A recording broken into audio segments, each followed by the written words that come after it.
Molweni, Sanibonani, Dumela, Awasheni, hello everybody, welcome back to African Closer ASMR. Based on the title, this is going to be a true crime ASMR video where we will cover the case of Louis van Schoor. Louis, also known as the apartheid killer or the Dam killer, is a serial killer, former policeman and security guard who allegedly killed over 100 black and colored, also known as mixed race people in South Africa between the years 1986 and 1989. Who is Louis? He had pledged to serve and protect. Why did he kill these people? Wasn't he perhaps doing his job, but everything got twisted? Was he racist? Perhaps. Why didn't he serve and protect? What happened to him? These are all the questions we will be trying to tackle and find answers to in today's video. Without further ado, let's jump right straight into it. For a bit of background, Louis was born in 1951 in Mpuma Koloni in the Eastern Cape province of South Africa. He grew up and spent most of his life in Monti, in this big, beautiful city of East London, South Africa. This was during the apartheid era, which was from 1948 up until 1994, when South Africa received its very first black democratic president, Utatomkhulu Nelson Rolihlahla Dalibunga Mandela.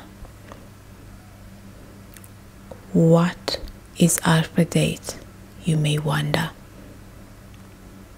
Apartheid can be defined as a racial segregation under the all-white government of South Africa, which dictated that non-white South Africans were required to live in separate areas from whites and use separate public facilities, and contact between the two groups, blacks and white, was limited. Back to Louis. At the age of 16, he joined the police force. He worked as a policeman for a little bit over 12 years. During this time, he met and fell in love, later marrying a lady named Beverly. Beverly was a divorcee. She had 3 kids with her ex-husband. They were all boys. and they all lived as one big happy family. Shh, I hear a car. Let's wait for it. Shh. I like saying shh when there's a car passing by. It's a bit of and then there's some people who normally comment, are you shushing a car? It's because I'm doing ASMR and I don't want to cut out that part, so I normally say shh. So yeah, okay. In 1979, Beverly gave birth to a baby girl named Sabrina. This was Louis and Beverly's first biological kid together. With so many mouths to fill, Louis decided to start his own business using some of the skills he has obtained during the course of being a police officer. He opened a security company, and the business became an immediate success. Business was booming, the family became wealthy. In 1982, Louis and Beverly's marriage hit rock bottom. They called it quits and legally separated. Beverly took the kids and moved from East London, Emonti, to Queenstown, Ekomani, still situated within the Eastern Cape province of South Africa. From Queenstown to East London, it's about 2 to 3 hours when you're driving. When Beverly got to Queenstown, she herself started a security company. The name of the company is Red Guard Security. I'm pretty sure most of you guys who are South Africans are familiar with it because it's a very popular security company here in South Africa. Louis, on the other hand, had his own business as well in East London. So he would offer his services to different companies. Whenever the alarm was triggered, Louis would be the one to show up and take matters into his own hands. He would show up with a gun which uses dum bullets, hence the name Dum Killer. He was praised for being an efficient security guard. After a while, people got suspicious though that something might be going on here. Some warned him that he needs to get out of the security business whilst he still can, because the word on the street is that he is under investigation. Louis was arrogant, self-centered, and felt entitled and said he is not doing anything wrong. He's simply doing his job, and he kept on doing what he did.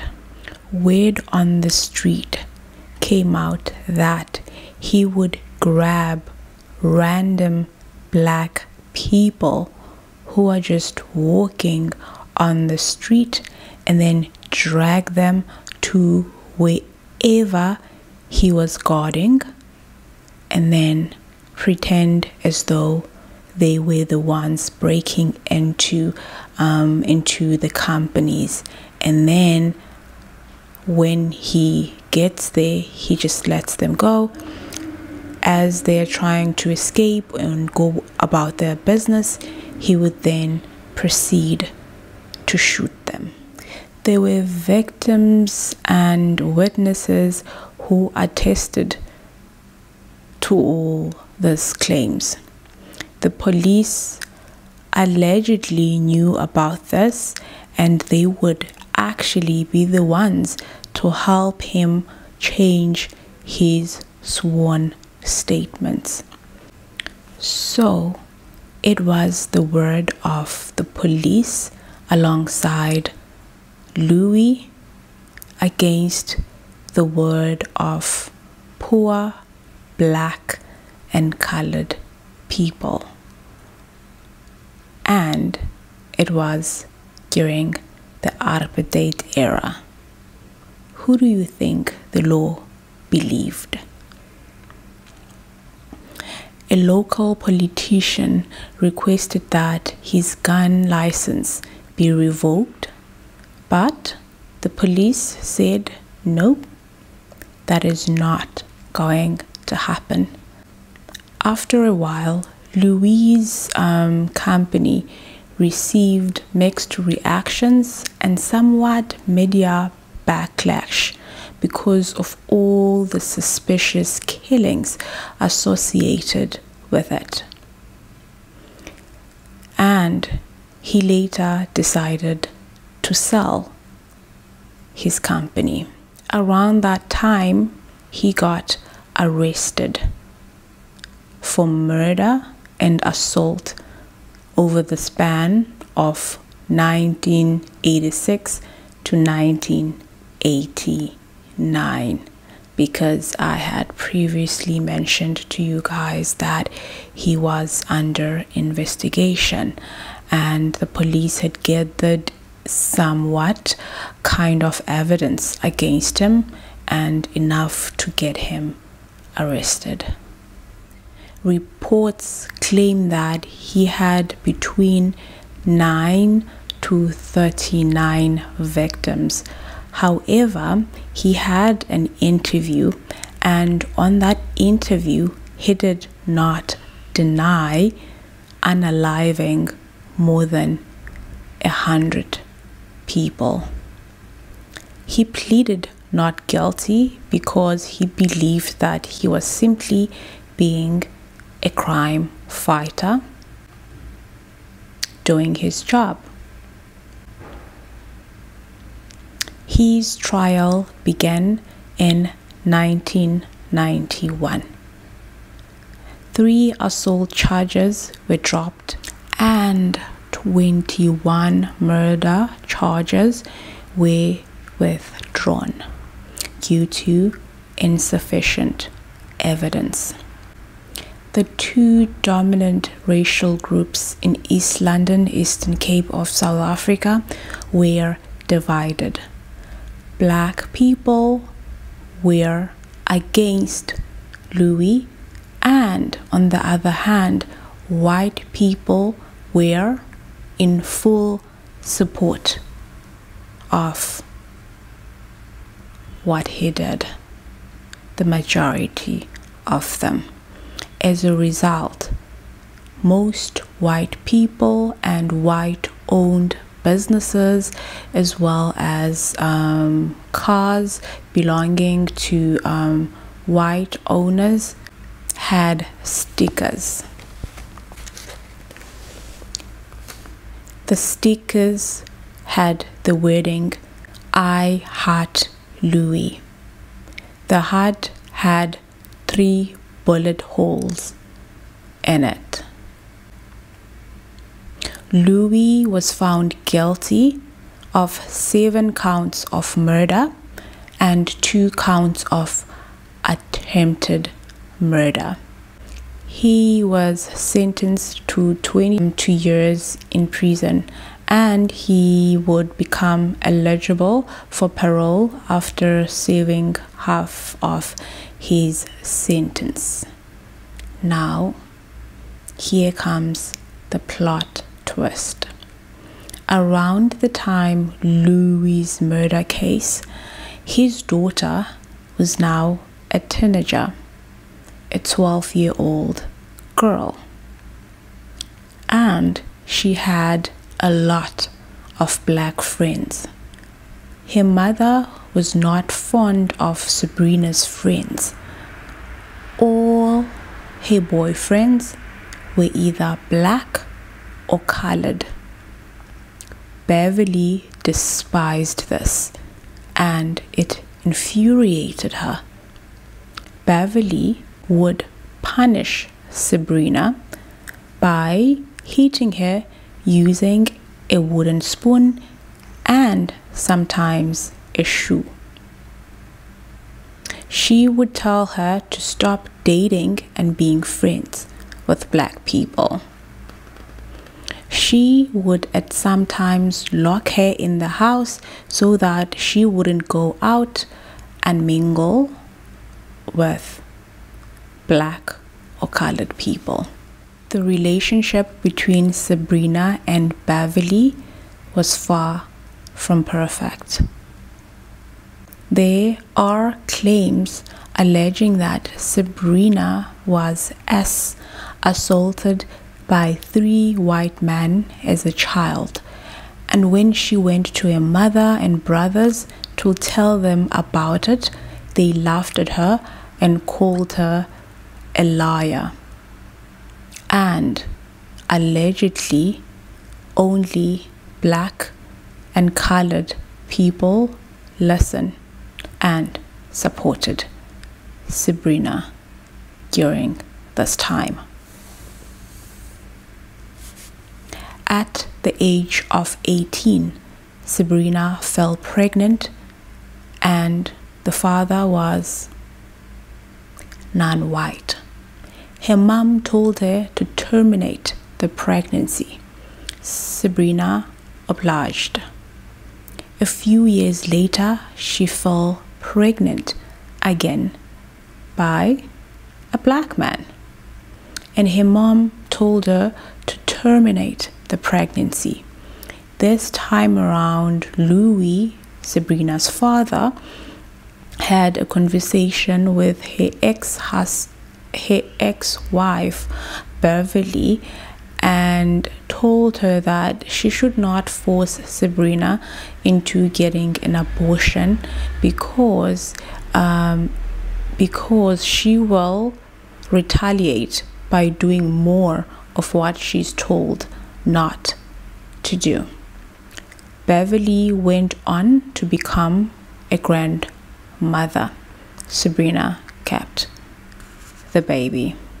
As soon as Sabrina's baby was born, Beverly seemed to be thrilled and excited about becoming a grandmother, and she would brag to people and say that she has a white granddaughter, and she would say, and I quote, "You can see she is white, right?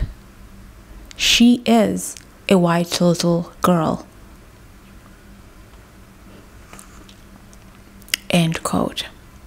Beverly would be infuriated when or if people questioned her granddaughter's race and asked if she was biracial.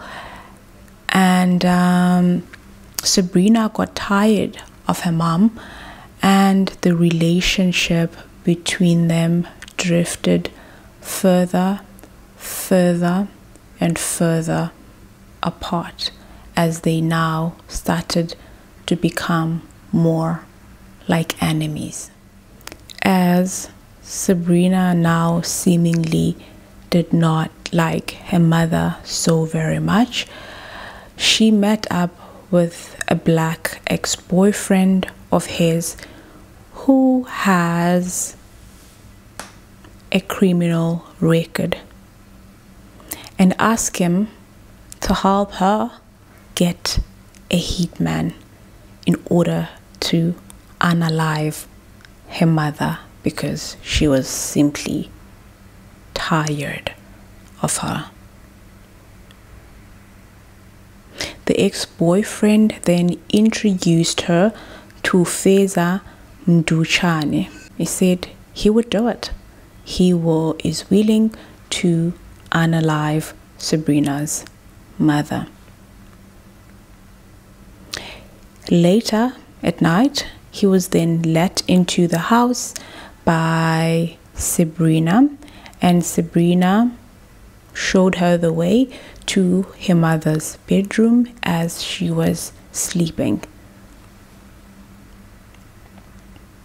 Feza got into the bedroom and slit Sabrina's mother's throat wide open.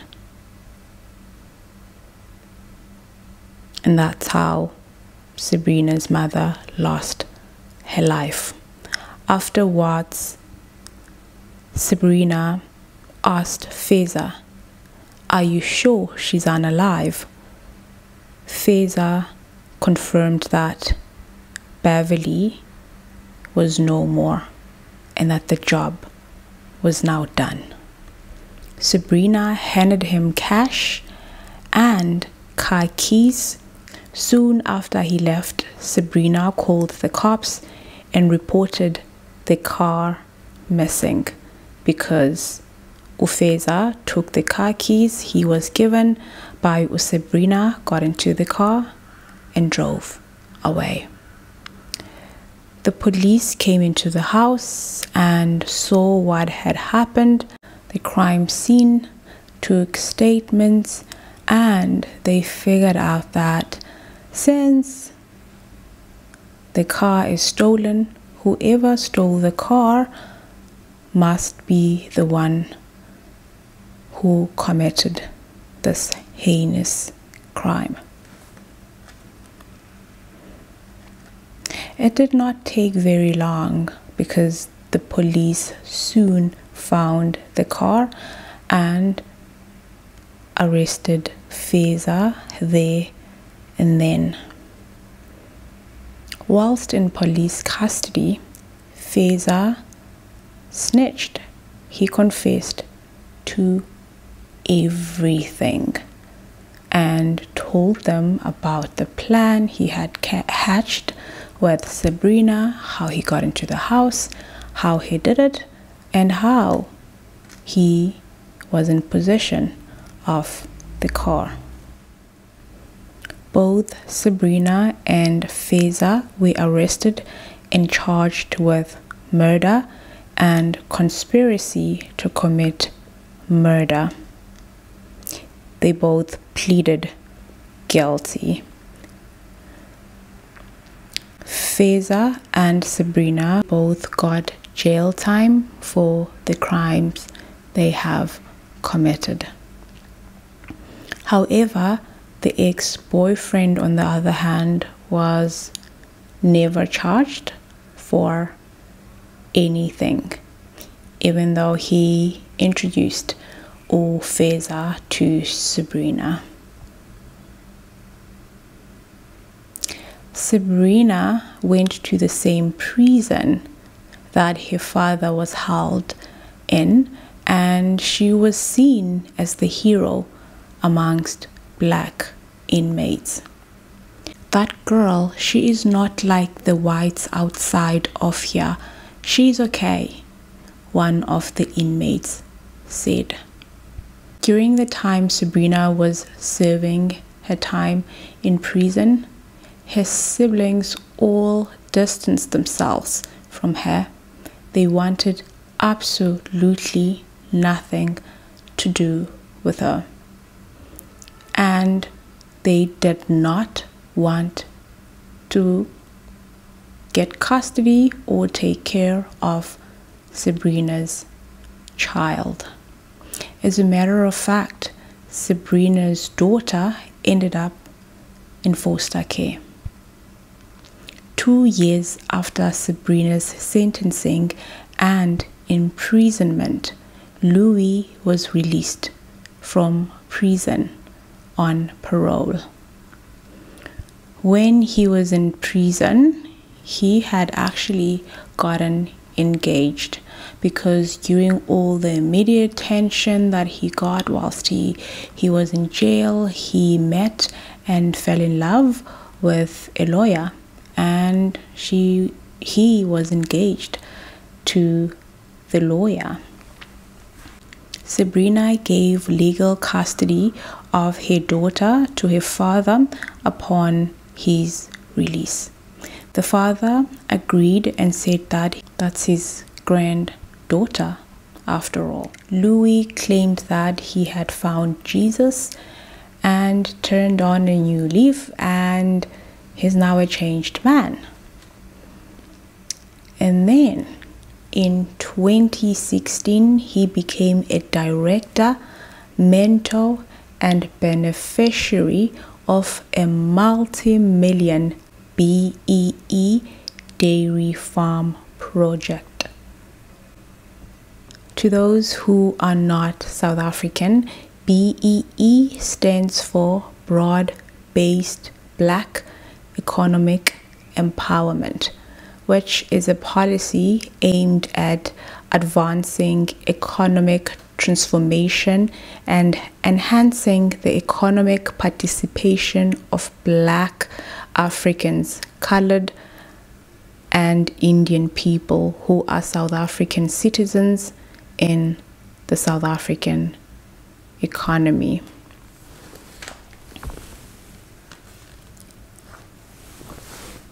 There's also a book which has been published that captures this whole entire situation. Do you believe that Sabrina's dad is a changed man, or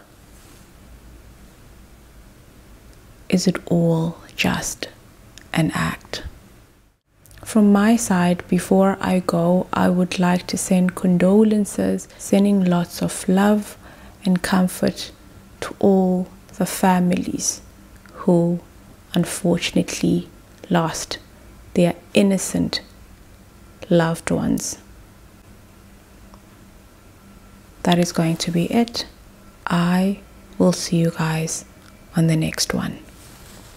Good night.